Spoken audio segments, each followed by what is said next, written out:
I'm going to kick us off and abuse position of the chair. I want to talk about J.K. Rowling. J.K. Rowling has made a significant intervention, being the Harry Potter author, of course. She's made an intervention in the general election debate, saying that as a former Labour Party member and voter, she would struggle to give the party her support right now. And it's for one reason and one reason only. J.K. Rowling perceives the Labour Party to have abandoned women and their struggle for, well, the advancements of sex-based rights. Let's have a watch at this clip. I think it's very important in all political debate that we treat all views with respect and all people with dignity. And that's what I've tried to do throughout this. I'm very proud of the progress that we've made as a Labour Party, as Labour governments in the past when it comes to women's rights.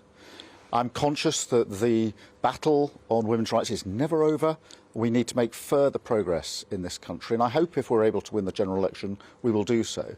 But what I want to do is to ensure that we make that progress by persuading people to vote Labour at the general election, turn their back on this government, usher in a Labour government to rebuild the country, but also use it as a reset moment where we can bring the country together and ensure that all debate is done in the respectful way that I think everybody wants. And so I think there's a real opportunity here now to make some progress.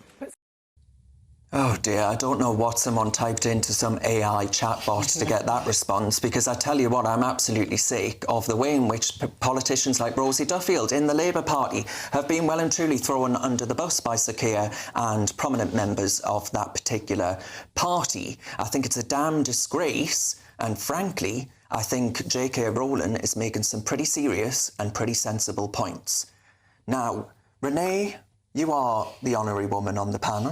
Why, thank you. Do you think J.K. Rowling has a point? Absolutely, 100%. And I'm so pleased that she continues to stand up for women, because she doesn't have to do that. She could sit back, be quiet, and not take the flack that she gets for this.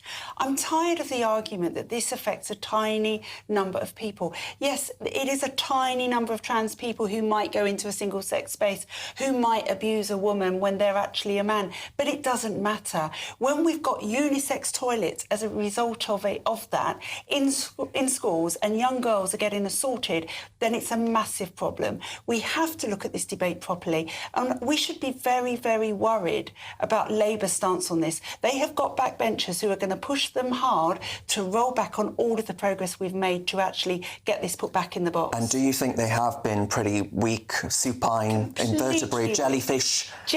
When it comes to Rosie Duffield especially, yes, and actually ensuring she has protection from harassment and all the rest of it. I don't know why Rosie Duffield stays in the party. She should defect somewhere where they're going to actually respect her views and look after her. She'd be fine in the Tories, because they're almost Labour anyway, but at least they do know that women need protecting. Benjamin, I assume you'd be saying, well, sling your hook, Rosie Duffield, you bigot.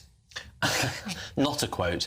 Well, look, clearly, you know, the Labour Party hasn't dealt with Rosie Duffield badly, because she's chosen to be a Labour MP. She's campaigning for Keir Starmer to be Prime Minister. I watched an interview with her only last weekend where she talked about why she wants Keir Starmer in a Labour government. She's also a Labour candidate in the election. And so, you know, I think the idea that they've treated her badly is an exaggeration.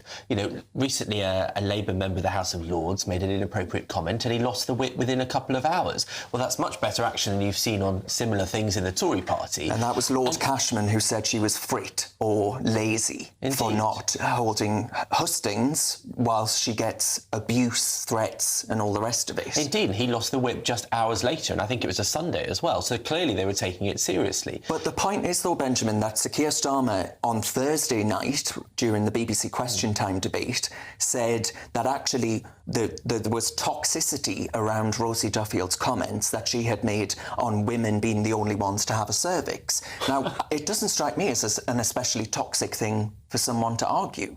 But there are people who want this debate to be a fight. They want more heat than light.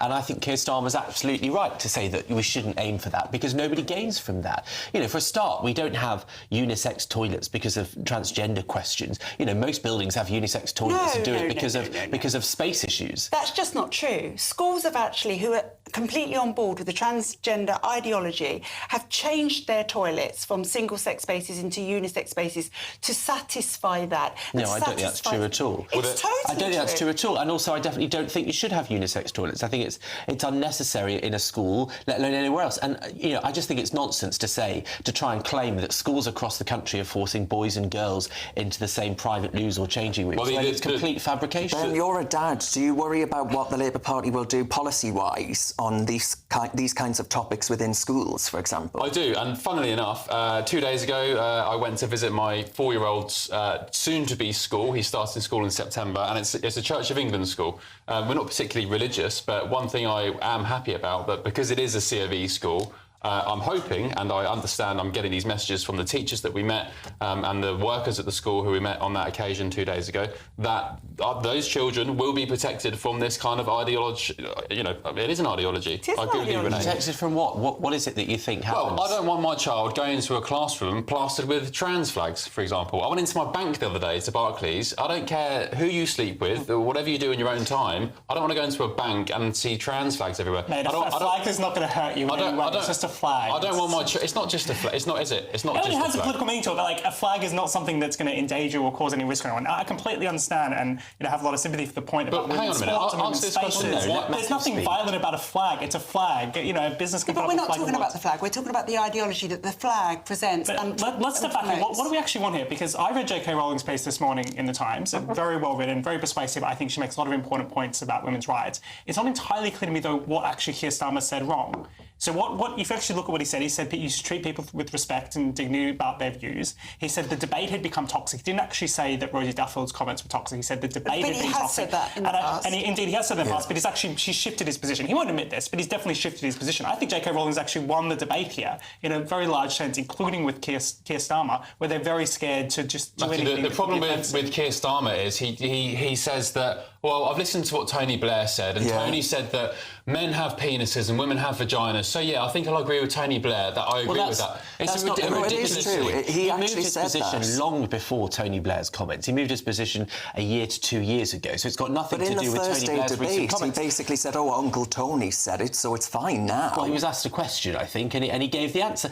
Look, you know, people are trying to fearmonger and have a moral panic about the existence of trans people. You know, having a pride flag in a school is not doing any damage to kids. But what it might do, a job of a school is to educate people to the ways of the world. And if you were to deny them knowing that these things exist, then you would be failing as a school. Benjamin, I don't want my 4-, 5-, 6-year-old child knowing about heterosexual relationships, let alone trans or gay. I don't want. Well, then let them be children. I take it that you don't read to your child in that case, because pretty much I don't read my child's books on every sex, children's book or any Disney film is almost in every case about heterosexual love story. I'm sure Disney's right down that. If you don't think they should know about romantic relationships, then you're going to have to. Well, they turn on Netflix and they'll see everything, all of these LGBT themes. Right. So you agree? All right. You agree with that? Yeah, okay. Relationships isn't the same as explaining the mechanics of biology. Right. I don't want to know who you sleep with. Now we're going to move on. We're going to move on. We've got a debut